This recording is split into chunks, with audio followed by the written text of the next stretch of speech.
चलिए आते हैं औपचारिक पत्र। इसको क्या बोलते हैं बुआरे? औपचारिक पत्र, जो हिंदी के परीक्षा में रहता ही है, कंफर्म क्वेश्चन है, चाहे वो मैट्रिक हो या इंटर। थोड़ा सा चेंज होता है मैट्रिक और इंटर में, और वह क्या चेंज होता है जब देखिएगा तो पता चल जाएगा। ठीक है, औपचारिक पत्र जो पूछा जाता है वो पूछा जाता है 15 नंबर का। औपचारिक पत्र समझ में आता है क्या कहते हैं? संवाद हो गया, आवेदन पत्र हो गया, समझ में आ गया। चलिए, आवेदन पत्र में बात करें तो क्लास 10 से पूछा जाता है 10 मार्क्स। कितने मार्क्स में बुआ? और इंटर से यही पूछा जाता है 5 मार्क्स में। कितने मार्क्स में? 5 मार्क्स। ठीक है, कैसे लिखिएगा जो पूरा का पूरा नंबर आएगा तो वो देख लीजिए, चेक कर लीजिए।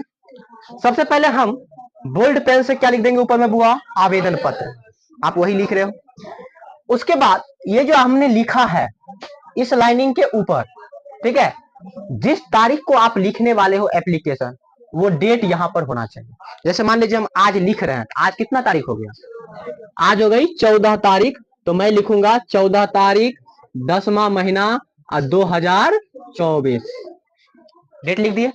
फिर मैं इधर से चौथाई रहेगा, चौथाई सटा के लिखना है। ठीक है, सेवा में, और इसके बाद कोमा देना जरूरी है, कोई दिक्कत?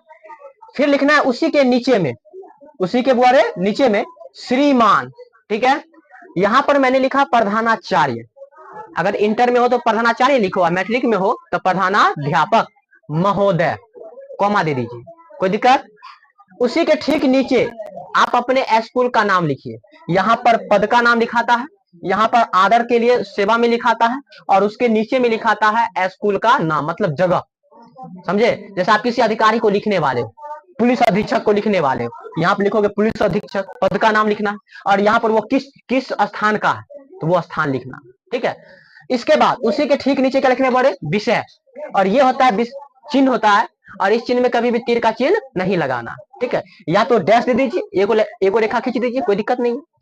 किस चीज के लिए आप लिख रहे हो? तो आप लिख रहे हो मासिक शुल्क जो है उसको माफ करने हेतु आवेदन।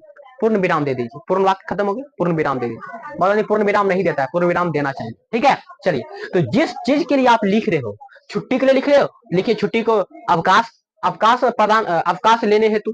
ठीक है, या अवकाश के संबंध में, ये भी लिख सकते हो। इसमें लिख सकते हो मासिक शुल्क माफ करने के संबंध में, वो भी कोई दिक्कत नहीं है। ठीक, इसी के ठीक नीचे मैंने क्या लिखा हुआ है? महाशय। और इसके ठीक आधा पर से लेना, कहां से लेना हुआ? आधा पर से। सविनय नम्र निवेदन है कि मैं आपके कॉलेज, अगर आप इंटर के छात्र हो तो कॉलेज, और स्कूल के छात्र हो तो विद्यालय। ठीक है, अब इसमें वर्ड ऐसा ऐसा यूज करना है जो विनम्रता वाला वर्ड होना चाहिए। ये नहीं कि अहंकार से अरे माफ करवाई कि नहीं करवाई, उका तो नहीं करवो, बांस को तो बाबे तू खा ले, तो वैसा वर्ड नहीं यूज करना। वर्ड ऐसा यूज करे जो लगे कैसा, मतलब मरमाहक लगे, वो आदमी पिघल जाए। देखिए, ठीक है, तुमको भाई शुल्क माफ कराना है ना, तो लिखना है सबने नम्र निवेदन है कि मैं आपके कॉलेज, इंटर के बच्चे कॉलेज और स्कूल के बच्चे विद्यालय में वर्ग 10वां में हो तो 10वां में, 12वां में हो तो 12वीं का छात्र, लड़का हो तो छात्र और लड़की हो तो छात्रा हूं। Full stop. मैं अत्यंत निर्धन परिवार से, अत्यंत मतलब बहुत ज्यादा गरीब परिवार से, इतने गरीब हो गए। ठीक है, फुल स्टॉप। मेरे घर में जब सदस्य होगा, आपने 5 है तो 5, 10 है तो 10, 1 दर्जन तो 1 दर्जन लिखिए आराम से, जितना सदस्य आपके साथ है। तो जैसे मैंने लिखा 5, हम तो 5 सदस्य हैं, तो 5 सदस्यों वाले परिवार की आय, की आय का एकमात्र स्रोत कौन है? मेरे पिताजी की। अल्प का मतलब कम हुआ, अल्प का मतलब कम, आय है, मतलब मैं 5 परिवार से हूं, मेरे पास 5 परिवार है, 5 परिवार में सदस्य हैं, और उसमें परिवार का जो भरण पोषण का जो साधन है, आय का, पैसा कोई का साधन है, वो सिर्फ एक ही आदमी, और कौन है? वो पिताजी है। अब पिताजी का भी अल्प आय है, मतलब बहुत कम आय है। ठीक है, परिवार का भरण पोषण, इसमें देखिए भरण पोषण में होता है बीच में योजक चिन्ह, समझे, भी सुचारू रूप से, मतलब अच्छे रूप से नहीं हो पाता। फुल स्टॉप, वाक्य खत्म हो गया। ऐसे में मेरी पढ़ाई का संपूर्ण खर्च, मतलब जितना मेरा पढ़ाई का खर्च है वो सारा खर्च एक अतिरिक्त भार हो गया है। मतलब एक तो परिवार को पापा चला ही रहे, और उसके अलावा मैं जो पढ़ाई कर रहा हूँ वो अलग से उन पर भार आ गया। ठीक है, अब इतनी बात देखेंगे तो थोड़ा सा मरमाहत बात लिख दिए। ठीक है, अब इसी का ले लीजिए हल्का सा इधर करके, समझे। मैं आपसे प्रार्थना करता हूं, लड़की लिखेगी करती हूं, कि आप मेरा, लड़की लिखेगी मेरी, मासिक शुल्क माफ करने की क्या करें? कृपा करें। वाक खत्म, फुल स्टॉप। जिससे वाक खत्म नहीं, सॉरी, यहाँ पे कोमा देना है। जिससे मैं अपनी पढ़ाई क्या रख सकूं, जारी रख सकूं, मतलब मैं अपना जो पढ़ाई कंटिन्यू बना के रख सकूं। आपको विश्वास दिलाता हूं, मानिए पैसा कम करा लीजिएगा, पढ़वे नहीं कीजिएगा तो कोई फायदा होगा, तो वो भी विश्वास दिला देना कि आपको विश्वास दिलाता हूं कि आप अपने आचरण, मतलब आचरण अच्छा करके रखना, और पठन पाठन मतलब पढ़ाई की व्यवस्था में आपको किसी शिकायत का मौका न दूंगा। लड़का लिखेगा दूंगा, लड़की लिखेगी दूंगी।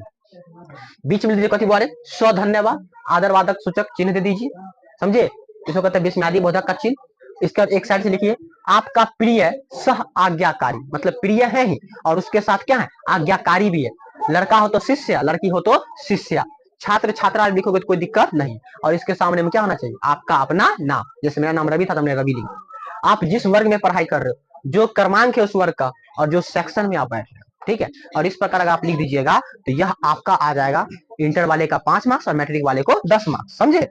तो ये रहा पूरा एप्लीकेशन, उम्मीद करता हूँ कि समझ में आ गया, ठीक है। लिखिए